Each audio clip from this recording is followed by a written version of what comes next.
Alright. Oh.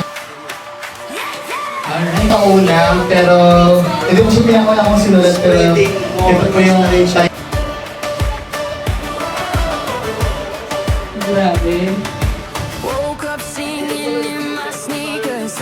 Hey! Goodness in my speakers. I'm not who I was before.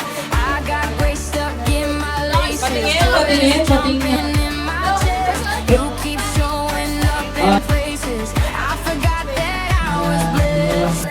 Follower. I run to your love, to your love, to your love. Like a Ako yung nandito ng school. day of summer. Sa ating calendars. Apo, 7 last word po. Then, pangatlo po, yung samba-samba. Ay evangelism number 1 kasi kailangan pinagiguran ay buhay at makapal. We are busy looking ng mga magliliis. During those ng panaginip ko, kasi hindi na po namin magawa. Kami lang po talagang, di man naiwan. Ilong ng landas, nalilihis. Yung driver, medyo nagtanong sa akin. Ito po dito na mga mahalaga katulad ng Bible study, yung ginagawa po natin kasi parting po yun ng evangelism. Ano po? Yung parang workshop din sa nababanding po sila, ano po, lalo silang napapalapit sa Diyos. Lalo na rin po itong youth revival kasi ay, siyempre, mag-boyfriend pa rin. Ang gift sa atin ng Panginoon, dito po natin na ipapakita sa Panginoon, no?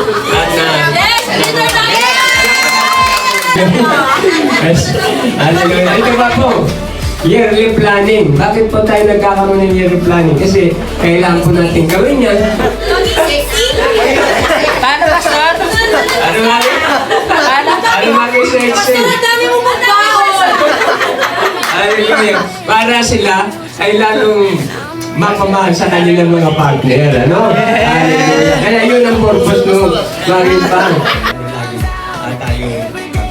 Hindi ginagawa. Paano lalago yung church? Magiging stagnant pa lang kung walang umahal. Giging stagnant talaga yung church, di ba? Nakakalungkot kasi parang 65% lang yung evangelism sa DHMI. So, maganda to na matrain tayo na mag-evangelize kasi ito talaga yung isa sa puso na ibinaba sa atin ni Cristo. Meron tayong mga kasama, katulad dun sa Marie Ignite, sa Dawn Watch, may mga kasama tayong kikilos dun sa mga gawain na dapat natin gawin sa DHMI.